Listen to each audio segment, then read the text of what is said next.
twin moons of Avenar hung low over the jagged ridge of the Crimson Plains as the medical shuttle touched down near the edge of an outpost village. Dust swirled up in lazy spirals. From the narrow window of her quarters, Commander Alira watched, her face pale beneath her lavender skin. She winced and curled slightly, clutching her lower abdomen. The pain was getting worse. She'd tried every local remedy the Lurian healers could offer: crystal compresses, frequency realignment, even the controversial sand bath ritual. Nothing worked. And now, after 2 weeks of suffering in silence, her second heart was showing strain. "I told you this was internal," she muttered bitterly to herself, wincing again. A knock came to the door. "Come in," she said hoarsely.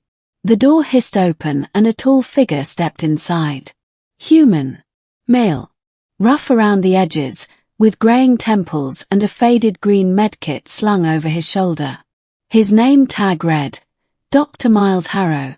"You're Commander Alira?" he asked, his voice calm but observant. "They told me you needed someone outside of traditional Avenari medicine." Alira's golden eyes narrowed. "I need someone who can fix what's wrong before I collapse entirely." Miles nodded. "Let's get to work." The makeshift medbay was built from off-world cargo crates, but the equipment was clean and sterilized.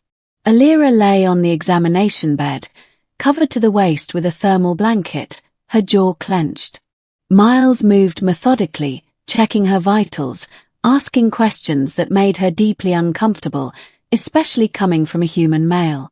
But his tone remained professional. Unemotional, even. She appreciated that. "Your blood pressure's erratic. Tissue inflammation, here and here." He tapped her lower abdomen gently, causing her to wince again. "I feel like I'm being stabbed. Constantly." Miles frowned. "I'm going to need a scan. Internal. You've got Lurian anatomy, but I have access to your physiology guide. May I proceed?" Alira hesitated. She was a commander of the 4th Flame Fleet. Allowing a human, of all beings, to examine such an intimate part of her anatomy felt humiliating. But the pain had stripped her pride, layer by layer. She gave a slow nod. "Do it." The holographic scanner hovered above her body, casting a soft blue glow across the room. Miles watched the 3D display materialize, rotating the translucent layers until he saw what he needed. "There it is," he murmured.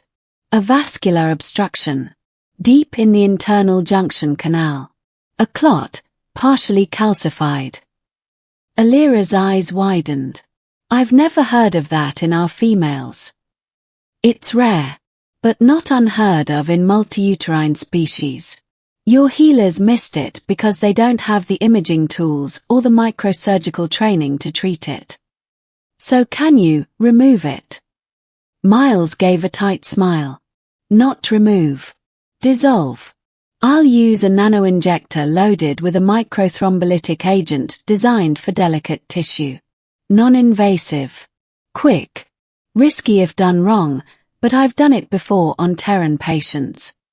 And if you fail, you'll either bleed out internally or go into neural shock." Alira chuckled dryly. "Comforting. Do you trust me, Commander?" She studied him for a long moment. The human smelled faintly of metal and sterilizing alcohol. His face was marked with lines of worry and loss, but his hands never shook. "Yes, I do." The room was quiet except for the soft beep of vital monitors. Alira lay on her side as Miles sterilized the injection site with an aerosol mist. He worked with surgical precision, guiding the long microneedle with a haptic controller and watching the scanner display for accuracy. "There will be a sharp sting," he warned.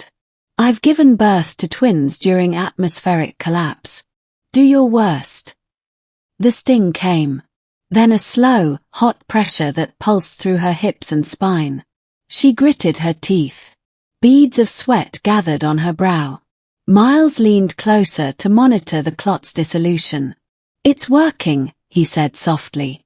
The agent's breaking it apart, slowly. But then the alarm chimed. Your blood pressure just dropped. Alira's eyelids fluttered. Dizzy. Hang on, he said, reaching into his kit for a stabilizing shot. He injected it directly into her second heart node at the base of her neck. Her body spasmed, then settled. 10 more seconds, he whispered. The clot melted away in the scan. Her vitals began to normalize. Miles exhaled slowly. It's done. When Alira awoke 2 hours later, she felt lighter. Her limbs weren't leaden.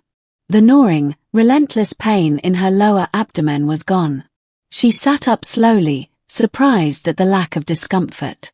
You'll need rest for at least 48 hours, Miles said, stepping in with a warm nutrient broth.